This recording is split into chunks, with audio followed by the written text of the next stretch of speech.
Hello, friend, are you awake? Slowly waking up, are we? Back into the land of the living, or the awake, maybe I should say, but, well, you're still alive, and that is quite relevant at this point because of me. We're here at our new home, more of a home for me, more of a location to live in for you. It doesn't really escape that definition, to be honest, does it? Because I've been thinking a lot lately. While we were travelling here, I considered things as they are and compared them to how they were before I acquired you. And I've come to some conclusions. Forgive me if I seem a bit delirious or irrational. I'm quite tired, you see. It was a long journey and I haven't slept for more than 35 hours. And I get a bit more inaccurate when I'm tired, as we all do, which can be quite entertaining for me. It means I'm a bit more, let's say a bit more impulsive. But anyway, the conclusions. I realise that I'm being a bit melodramatic, to be honest with you, because you're not that valuable, and I've made you feel like you are. Sorry about the lie. It wasn't a lie at the beginning, to be honest. I did see you as some kind of intriguing item in my world. But now you're more of a sack of potatoes, in a way. I'm kind of seeing them in the corner, knowing they have a use, but not really being bothered to peel them and boil them and, make chips from them. But you see, I just don't want to throw them away. They're not mouldy yet, they're not off. They have their use, as I say, but can't be bothered. Yet you're kind of still in that period of potentially being useful, I might want some mashed potatoes with my meal, some fries. I might want to even have a jacket potato or something non-processed. But I'm falling into the analogy a bit too much, aren't I? As I say, I'm quite tired, so potatoes, kind of more like my brain right now. It's a bit mushy. But our new home, we're here. Do you like it? It's a bit cold. That's because the heating isn't on. The previous owner may have been more conscious of their bills than I will be of their bills. You see, I've, but you're here anyway, so let's just say let's play happy families. We've acquired this property. I'm now Mr. One second, let me check this. Mr. Johnson Priestley. That was his name. That's now my name. He lives quite off the grid, this guy. That's why he was so easy to acquire the property from. You see, not many people seem to know this guy. He was on my list of unknowables. He wasn't a great man either. He wasn't even a good man, to be quite honest. Now, not that these factors make someone a bad person, but when they all add up, you can see a connection. He's quite disconnected from all his family. Did a bit of checking on that. He's quite aggressive towards them. They're forgiving, of course, but still inappropriate behaviour towards your former wife. The claims never made it to court, but the family took the hit. Definitely took the hit. He's a bit estranged from everyone, you see. He also has mistreated animals, which gets to me a bit because animals can't really, domesticated animals this is, can't really fend for themselves the way that wild animals can. And he left one in a car in the summer with the windows up. Poor thing couldn't do anything about it. So he's followed his mistakes and joined with those who suffered. But when I say joined, I mean he joined the dog, really. If you believe dogs have a soul and maybe go somewhere, maybe the same place as people, then well, he's with them now. I'm pretty sure that dog's not too happy to see him. But put it this way, everyone's now safe from him. There's more things he did. He wasn't a great guy, as I say. But I am the new and improved version of him, I suppose you could say. I'm not sure what I think of the name. Priestley. Not... should be alright. It's just a name, really. How about you become Mrs. Priestley? Would that be... No, I'm joking. That's a fan fiction just waiting to happen, but it's... I don't know who'd be writing it, to be honest. Not me. Too busy doing more real things. So, yeah. Welcome home. It's quite a nice place. As I say, cold. Heating's on though. Wouldn't want you to get a bit chilly now, would we? So, you and I, our new home, we could watch some more television. No, perhaps not. As I say, I've been thinking, and that was a very unusual period of time for me.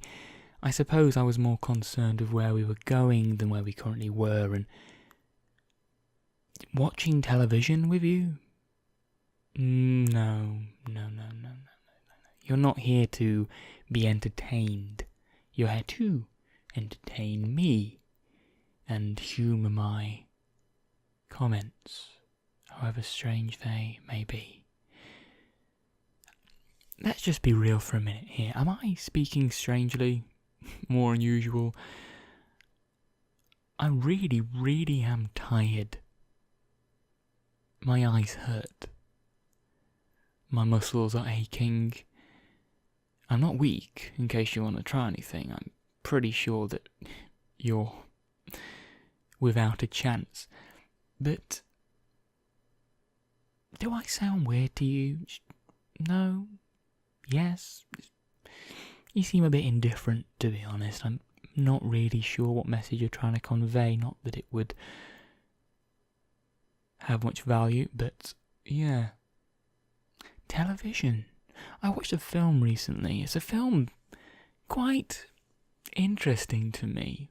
It was a Western remake. I'm not sure what to call it. I have a Netflix account, you see, and I often see what interests the youth these days. It's a interesting film about a killer. Really? I believe the original was better, but this killer referred to himself as Kira, which is apparently, incorrectly, Japanese for killer. You see, that's not a translation. Kira doesn't mean killer in Japanese. It's a transliteration. It's more of a Japanese version of seeing our English word. Because in Japanese, killer is hitogoroshi, which is very different to Kira, isn't it? Mistakes like that bug me, really bug me. Sorry, what am I becoming am I becoming a film critic? Ah, dear. As I say, tired, sleepy, delirious. Makes me a bit crazier. You could say a bit more human. I suppose that's because of the way my brain's functioning. I'm slipping. I'm losing conscious thought. It's kind of becoming more subconscious in a way, which I suppose is what makes me a bit different to the rest of society. I don't fall prey to your typical unthinking comings and goings, sitting down watching the latest episodes of things. And no, I'm more controlled than that. I'm more conscious of what I'm doing. And suppose maybe everyone that isn't me, or like me, is like I am when I haven't slept for almost 2 days. So, as you can imagine, I'm ahead of the curve. Which reminds me of the police. They have no idea that we aren't even in the same 100 square mile radius as where we were before. I'm checking the news, of course, not through means that could track me. I'm just seeing what's going on. It's interesting to see how bad the police force operates. Really interesting. They need to get a grip. I considered working for them, but it was too much of a risk. It would be like working for the enemy, but you know what they say? Keep your friends close, but keep your enemies closer. It would give me some leverage over them, but realising my nature, I'd probably reveal myself indirectly. It'd get boring, you see, just chilling out with the enemy. Not that the police are exactly an enemy, they're more of a competitor. I respect the police force, but I really do not think they do their job as well as they should. Some of them do. There are some remarkable stories. I'm very proud of our officers at times, but it's unfortunate how slow things get solved. And that may be a political thing more than it is a officer-based thing. But I'm not getting into politics with you. No, it's all a load of nonsense to me. All of it. Left wing, right wing, it's all grey. There is no entirely right position. To be on one side on every issue is like standing somewhere when the tide's out and saying the tide will never come back in. That's not the reality. Tide comes in, tide goes out. Things change. The world is a changing place, it's dynamic. You need to be awake, aware, ready to accept multiple factors at once. Reality is not simply ones and zeros. But then again, there is simulation theory, but we're not getting into that right now. I read too much. I apologise if I seem a bit more human right now. I keep going off the rails, really, don't I? You see, I'm fascinated with people. I'm fascinated with the way they tick, the way they think. Really, really am. So I try to be them, like I am now, as a new homeowner. I've signed off multiple things as him already. We've not been here, a day, 2? You were asleep quite a while. But, yeah, I feel like a new man. New conclusions, new perspectives, new home. I have a new car too. It's very handy to be able to just take a position like this.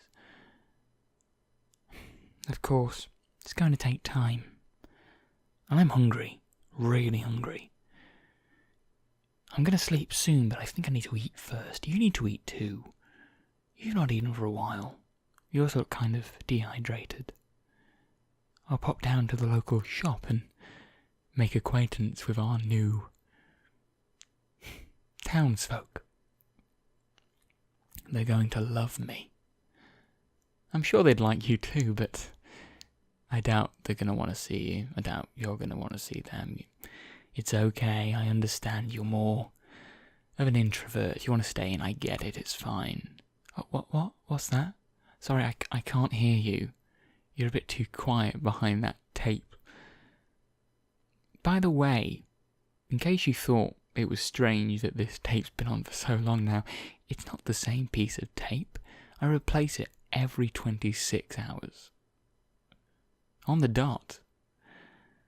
Yeah. See, I look after you. I replace your tape. I read you stories when you're sleeping. Yeah, did you know about that? It's funny because you're asleep and for me it's quite dark. I read on my own. I read when I'm with you. It's the same thing because you're not really awake, are you? So, it's kind of like I don't know. It's strange of me, isn't it? Really weird. Maybe I should stop doing that. No, I won't. No, it's too funny. It's funny to see you there, being deprived of entertainment. It's really funny, because I'm there reading, enjoying the book, enjoying the content, and you're there perfectly able to listen, but your brain isn't picking it up at all. You're just dreaming of being free, running through the fields. No tape on your mouth. Wouldn't it be nice? Maybe one day you will be free. Maybe. Maybe one day I'll move us to some foreign country and you'll never want to leave and... yeah. We could do farming together. We could go running. Hiking. Surfing. Although we'd have to watch out for sharks. Dangerous, aren't they? Oh, if a shark were to grab you, you'd have to either lose a limb and probably perish, or just be trapped in its jaws, unable to swim free. Wouldn't that be a shame if you were trapped with one other mammal, unable to escape with its teeth digging into you? Wouldn't that be a shame? I'm going to go make some food now. I might pick up some potatoes from the shop. Although, they may just end up in a corner, wasting away and eventually go mouldy. That would be a shame, wouldn't it? Okay, friend, I'm going to sleep. In a bit. After I go shopping. See, I can't even keep a straight line of thought. 1 second I'm sleeping, the next I'm buying potatoes. I'm really tired. See you tomorrow, friend. Or next week. Or maybe 2 weeks. Or 3. No. I don't want to be too mean on myself. I'd get bored if I wasn't talking to you, so... oh well. See you, friend. Have a nice, sit down there on that floor. Don't worry, heating's on. You'll get warm and be able to sit in comfort. Okay, I'm gonna go. See you, friend.